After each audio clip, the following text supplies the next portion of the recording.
So how do you actually build a startup that's so good, a giant like Microsoft comes knocking on your door? I mean, that's pretty much the ultimate dream, isn't it? Well, today we're going to dig into the real story behind Minit, a software company that did exactly that, and we're going to uncover the playbook they used to make it happen. Okay, first things first. Forget all that glamorous stuff you see on social media. Rostiohlavich, the founder of Minit, he is super upfront about the reality. He knew, even from his very first company, way before Instagram was even a thing, that building something real is a tough, winding road. It's not about the flash, it's all about the grind. Pure grit. And that's the big question we're tackling, right? It's the goal for so many founders, but the path to getting acquired is it's a minefield of tough calls. We're talking funding, hiring, timing, all of it. So let's dive in and really break down what it actually takes. All right, so every great company starts with that spark, that one idea. But where do the truly world-class ideas come from?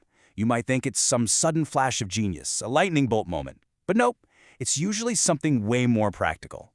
And this is what's so cool about Minit's origin story. It wasn't born in some slick brainstorming session. It came from a real, nagging frustration that Rastio saw with his own eyes. He realized that companies were trying to automate things, but they were basically guessing. They didn't really have a clue how their own processes worked on the ground. He saw this massive, expensive blind spot and knew it was a problem that needed a smart, data-first solution. So you find a problem. Great! But how do you know if it's the one, the big idea? Well, Rosto didn't just go with his gut. He put it through the ringer with this awesome framework. He asked some really tough questions. Is this a global problem or just a local thing? Is the market big enough? And is it getting bigger? What's our secret sauce? How are we going to be different? And maybe the most important one of all, do we have the right team to actually pull this off? Seriously, if you're thinking about a startup, these are the questions you have to ask. But look, a great framework, that's only half the battle. Rosto makes this super clear. You can have an idea that looks perfect on paper, but if you don't have the passion for it, you're probably going to fail. You've got to be obsessed with the problem you're solving. That passion is the fuel. That's what's going to drag you through that thorny path he talked about. Because trust me, those tough times will come. Okay, let's talk about the hard part, the grind. Remember that thorny path? Well, it's paved with mistakes. And the trick isn't to avoid them. That's impossible. It's to learn from them. And Minit definitely had its share. What's cool is how open Rostio is about what they got wrong along the way. So mistake number one, taking that venture capital money too late. Rasto bootstrapped the company for a long time. And man, that put him under incredible pressure. He was just 2 months away from being completely broke.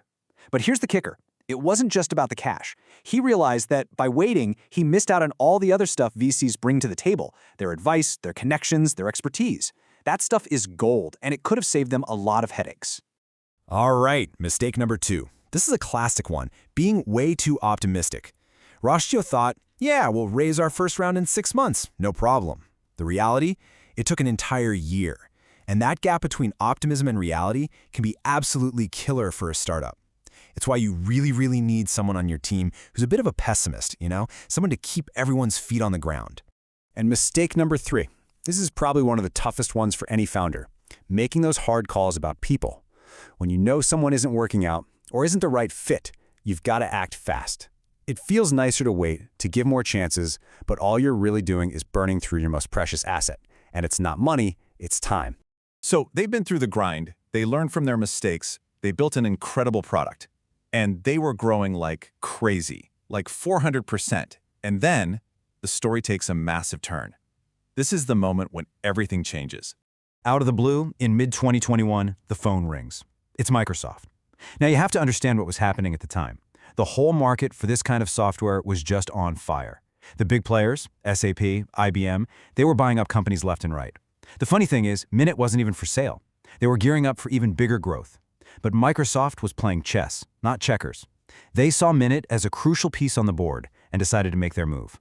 And you can see right here just how much of a game changer this was. It's like night and day. Before Microsoft, getting a big enterprise client was a fight for their lives, a constant uphill battle. After Microsoft, the entire dynamic just flips on its head. Suddenly, with that Microsoft name and their insane sales force, the biggest companies in the world started calling them. It's a whole new world. And they didn't just sell, they integrated at lightning speed. The plan was to get Minimet fully baked into Microsoft's platform in 2 years. They smashed that goal and did it in just 15 months. And get this, the CEO of Microsoft, Satya Nadella himself, gets up on stage and announces their tech is one of the company's top 5 strategic products. I mean, wow, talk about validation. And this really gets to the core of it, doesn't it? This wasn't just about a payday. For Rostio, it was about the mission. The vision was always massive. Get this technology to millions and millions of people. Selling to Microsoft wasn't the end of the dream, it was the ultimate rocket fuel to achieve it. So you've done it. You've climbed the mountain. You've sold your company to Microsoft. So what now? What do you do the day after? Well, if you're a real builder, the game is never really over. And yeah, Rostio didn't just disappear to a private island. He jumped right back into the fray. But this time, his mission is even bigger. He's advising other fast-growing startups, he's investing in top-tier venture funds to keep his finger on the pulse, but the big thing, he's paying it forward. He's mentoring the next generation of founders and building up the whole startup scene in his home country. He wants to create more stories just like his. And going through all this completely changed how he thinks about success. It's not about that one big, shiny exit. That's not the real win. He says true success is found in the little things, the small, daily wins. It's that magic moment when a team just clicks, and 1 + 1 suddenly equals 3. It's all those tiny victories stacked up over time that really build something incredible. So that kind of leaves us with one final thought, right? It's so easy to get caught up chasing the huge, flashy goals. But what this story really shows us is that the real magic, the real progress, happens in those small, daily moments. So here's a question for you. What's one small thing you can do today with your team to create one of those moments where 1 + 1 equals 3?